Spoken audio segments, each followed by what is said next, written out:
Let's dive into a handful of the pick and roll reps and just general playmaking reps that Courtney Williams put on display in this weekend's two-game series against the New York Liberty.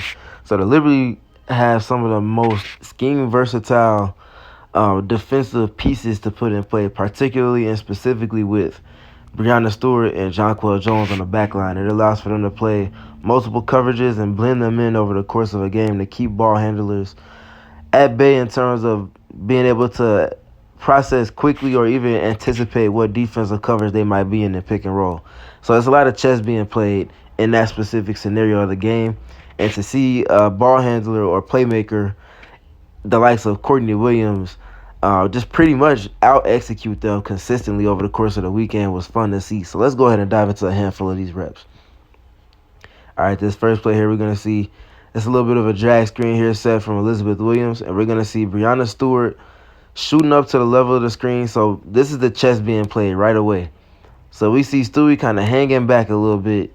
She's showing drop a little bit here, and then she's shooting up to the level of the screen to hedge out. In addition to this jab at that we're seeing at the nail from Steph Dawson. So they're completely consolidating the court here, giving all types of hand and body activity at Courtney Williams.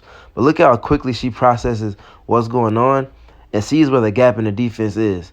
Credit to Elizabeth Williams for slipping out of the screen at the time in which she did. But look at the touch that Courtney Williams puts on this pass for Elizabeth Williams to track under and then get to the cup with.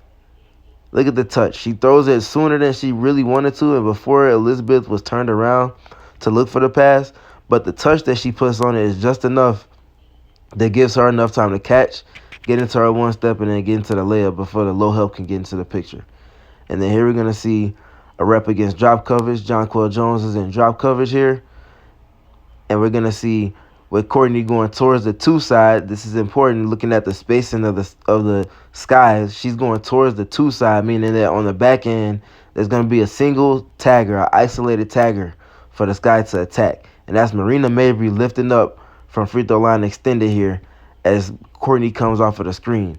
So we get drop coverage. She engages Jonquel Jones. They go with the late switch where you see Benaja Laney sticking to Elizabeth Williams on the roll. And she hits the pass to Marina Mabry on the lift from free throw line extended to the slot to stretch this rotation from Sabrina Ionescu, who's jabbing at the roller and then going to close out on Marina.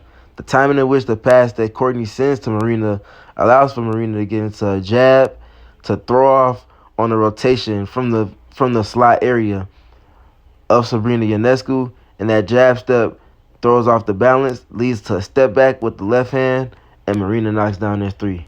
Cash. All right, this next rep here is going to be again along the outer third of the floor. We're going to see Breonna Stewart again with the two-step hedge. We see two steps into that, 1, 2.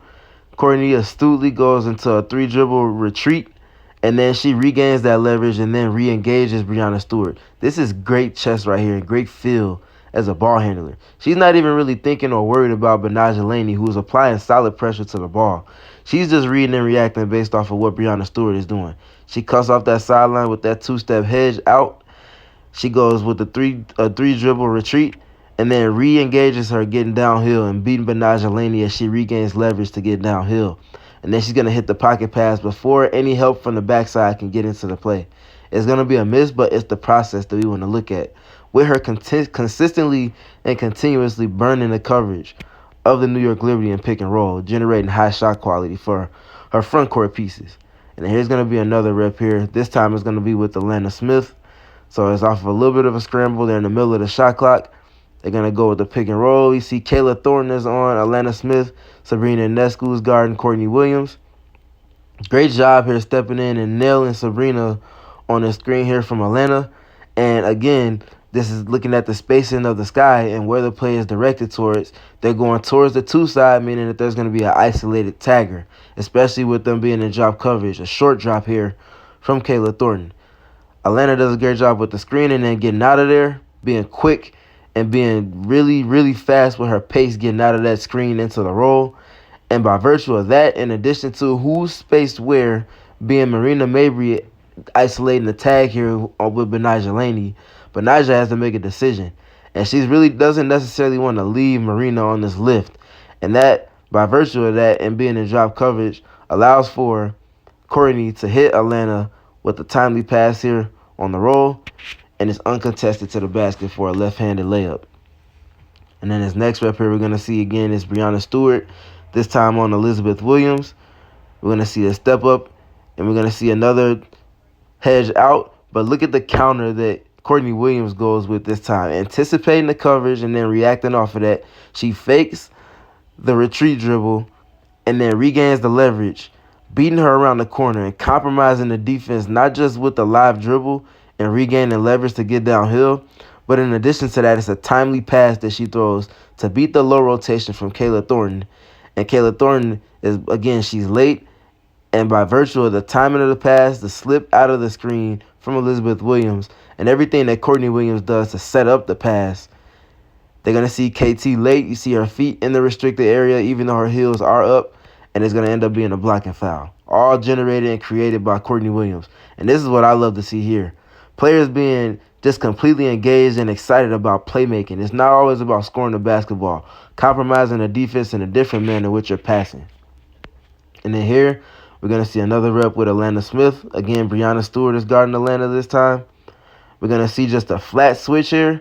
And then we're going to see Courtney get to work as she takes back that same lane that Atlanta drove down, or the Atlanta rolled down, excuse me. She's going to use that same lane to beat the leverage of Breanna Stewart out in space. You're going to see a little bit of a pump fake here. And then we're going to see a nice astute pass. Great hands from Atlanta to catch this high pass on this pump fake from Courtney. And then she's going to finish that off with a little turnaround. And then this next rep here, we're going to see another drag screen in transition. She's going to see the over. She kind of could set this up with one more dribble to get that shoulder-to-shoulder contact here to get this screen off of for Elizabeth. Nonetheless, they flip into the rescreen with great pace. And then she's going to end up seeing a short drop here from Breanna Stewart. It's going to end up being a late switch here between her and Courtney Vandersloot. And then we're going to see they end up getting back into it. Courtney Williams is going to string it out, not unlike Chris Paul would, not unlike Steve Nash would, not unlike Sue Bird or Chelsea Gray would. And then she's going to end up hitting Robin Parks on the second side here as she comes off underneath the basket, compromising the defense with her dribble drive and penetration, gets a paint touch, and then she knocks down that three. And then this last rep here, because Courtney Williams is not just an extraordinary playmaker, she's also a great scorer. She gets the under on the initial rescreen. This is, again, in the fourth quarter in crunch time. You see the Sky up 2 points here. It's clutch the last 4 minutes of the game here. She gets the under initially, and then now she's just playing off a field. She knows Jonquel Jones is in a short drop, and she knows that she can get to that pocket area where she likes to pull up from at the elbows. And that's exactly what she's going to do here. But it's the pace at which all of this is happening. Just playing off a field, knowing the automatics, and knowing what coverage that most of the personnel from the New York Liberty are going to be giving her. And she's just completely composed getting into this area of the floor, picks her spot, knows how to get to her spot with great pace again. And look at the balance into her pull-up as she gets downhill against Courtney Vandersloot. And she knocks that down. And look at the confidence walking away from it. Just a great weekend of processing, playmaking, and picking her spots from Courtney Williams over the course of the game, but especially in crunch time.